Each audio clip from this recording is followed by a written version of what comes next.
पुणे जिल्ह्याच्या आंबेगाव तालुक्यातील लोणी परिसरात खडी क्रशरमुळे शेतकऱ्यांचे मोठे नुकसान आहे। क्रशरमधून उडणाऱ्या धुळीमुळे तब्बल 40 एकर जमीन नापीक झाली असून 13 एकरावरील आंबा, मोसंबी, संत्रा आणि लिंबूच्या फळबागांचे मोठे नुकसान झाले आहे।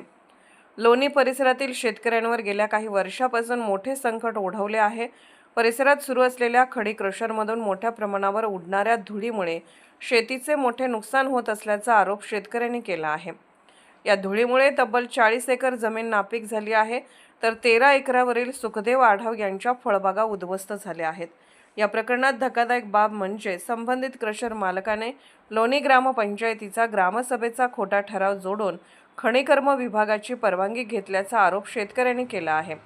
पुणे जिल्हा परिषद ग्रामविकास विभागाच्या माध्यमातून चौकशी केली असता हा प्रकार उघड झाल्याचे सांगितले जात आहे। त्याबाबतचा तसा अहवालही जिल्हा परिषदेकडून सादर करण्यात आला आहे। याशिवाय एका शेतजमिनीच्या गटाची परवानगी घेऊन दुसऱ्या गटामध्ये मोठ्या प्रमाणात उत्खनन केल्याचा आरोपही करण्यात आला आहे। ह्या खडी क्रशरच्या त्रासामुळे आम्ही 2019 पासून सरकार दरबारी हेलपाटे घालतोय, परंतु म्हणावा असा कुठूनही प्रतिसाद भेटत नाहीये। आणि धुळीमुळं आणि खाणकामामुळं आमच्या विहिरींचं पाणी वगैरे गेलेलं आहे आणि आमच्याकडे आता शेती नापीक होत चालली। तर आमच्याकडे जर सरकार दरबारी जर याची आता जर दखल नाही घेतली गेली तर आत्महत्या करण्याशिवाय आमच्याकडे काही पर्याय उरलेला नाहीये। तरी शासन दरबारी याची दखल घेतली जावी ही विनंती। 2019 पासून शेतकरी प्रशासनाकडे पाठपुरावा करत असतानाही अद्याप ठोस कारवाई झालेली नाही। शेतकऱ्यांच्या फळबागा पूर्णपणे उद्ध्वस्त झाल्या आहेत। झाडे धुळीमुळे सुकू लागली आहेत। लाखो रुपयांचे नुकसान झाले आहे। या प्रकरणाची राज्याचे उपमुख्यमंत्री अजितदादा पवार यांच्या जनता दरबारातही तक्रार करण्यात आली होती। दादांनी कलेक्टरना लगेच कारवाई करा असे आदेशही दिले होते, मात्र आजपर्यंत क्रशरवर कोणतीही कारवाई झाली नसल्याने शेतकरी प्रशासनाच्या भूमिकेवर प्रश्न उपस्थित करत आहेत। शेतकरी सांगतात, आता अजितदादा नाही, त्यामुळे दाद मागायची तरी कोणाकडे असे म्हणत शेतकऱ्यांनी ही व्यथा मांडली आहे। मी इथं संत्र्याची बाग लावलेली आहे, समजा वरती परत इथं मोसंबीची बाग आहे, कडेनी नारळाची, चिक्कूची, आंब्याची झाडं भरपूर लावलेली आहे, खाली लिंबूची झाडं लावलेली आहेत, बाग वरती आंब्याची जवळजवळ 200 झाडं आंब्याची बाग लावलेली आहे। आणि इथं म्हणजे एकदम माळरान जमीन होती। इथं पहिले शेततळं घेतलं, त्याच्यावर बोर घेतले, ती विहीर खांदली आणि त्याच्यातून माळरान जमीन असली याच्यावर भरपूर माती भरलेली आहे। आणि माती भरून इथं आता फळबागा ज्या वेळेस लावल्या त्याच्यानंतर काही दिवसांनी खडी मशीन झाली।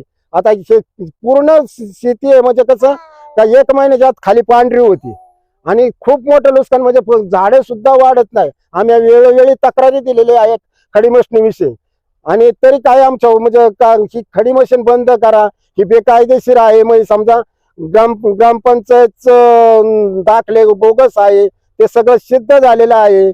समजा खानपट्टा एका गटात मंजूर करून ते बोगस कागदपत्र जोडून दुसऱ्या गटात उत्खनन केले, ते अर्ज दिलेले आहेत। तहसीलदार असतील, आपल्या परत कलेक्टर साहेब आहे, यांच्याकडे जाऊन आलेलो आहे, अजितदादांकडे जाऊन आलेलो आहे, पण त्याच्यामुळे इतका त्रास आहे की आज आमच्या शेतीवर अवलंबून आहे पूर्ण।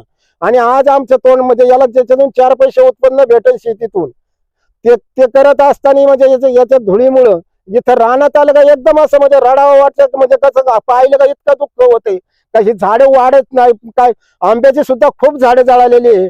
मी इथं आता मोसंबीच्या बागात उभा आहे, हे पूर्ण पाठीमागे दिसतंय पहा कशी म्हणजे परिस्थिती। ही झाडं आतापर्यंत खूप मोठाली असते, पण हे धुळीमुळं पूर्ण शेतीचं नुकसान होते।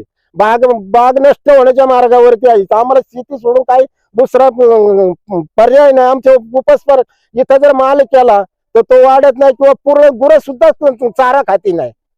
कारण काय होतं की पाऊस काळात फक्त 4 महिन्यात पाऊस आला का धुवून जात, 8 महिने भरपूर दुराळा राहतो। कारण आता माझ्याकडे जे व्हिडिओ फोटो असं सगळं आहे, लागले तुम्हाला ते दाखवतो किती 23 सालापासून काय परिस्थिती येत आली ती पाहू शकता आपण दादा। याबाबत आंबेगावचे तहसीलदार यांना विचारणा केली असता सदर क्रशर व खाणीची पाहणी केली असून अहवाल तयार करून तो जिल्हाधिकारी यांना पाठवून पुढील कारवाई करण्यात येईल असे म्हटले आहे। नमस्कार। लोणीच्या ठिकाणी आमच्या महाराजस्व अभियानाच्या अनुषंगाने मी शनिवारी तिथं ग्रामस्थांबरोबर चर्चा करण्यासाठी गेलो होतो।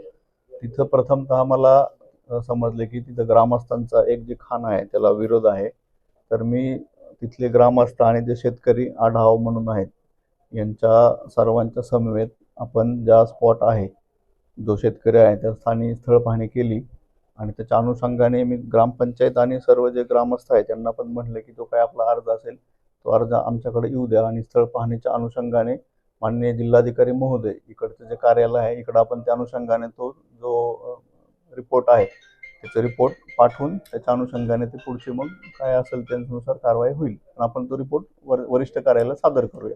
परंतु क्रशर मालक हे सर्व आरोप मान्य करायला तयार नसून माझ्या सर्व परवानग्या रीतसर असल्याचे सांगत आहेत. आमचा हा लोणीचा 1041 1042 मधला खानपट्टा 2021 पासून आहे आणि आता तो 2027 पर्यंत आहे. आम्ही शासनाला रीतसर कागदपत्राची पूर्तता करून आम्हाला कलेक्टर साहेबांकडून खानपट्टा परवानगी मिळालेली आहे. शेतकऱ्यांचे खडी क्रशरमधून उडणाऱ्या धुळीमुळे शेतीचे मोठे नुकसान झालेले प्रशासनाला दिसत असून देखील याकडे जाणीवपूर्वक दुर्लक्ष केले जात असल्याचे दिसून येत आहे. महसूल विभाग, खनिकर्म विभाग, महाराष्ट्र प्रदूषण नियंत्रण मंडळ यांचे यामध्ये मोठे हितसंबंध आहेत का, अशी ही शंका उपस्थित होत आहे. त्यामुळे या प्रकरणात प्रशासन नेमकी कोणती कारवाई करते हे पाहणे महत्त्वाचे ठरणार आहे. Bureau report, Rashtrasamvad TV Marathi.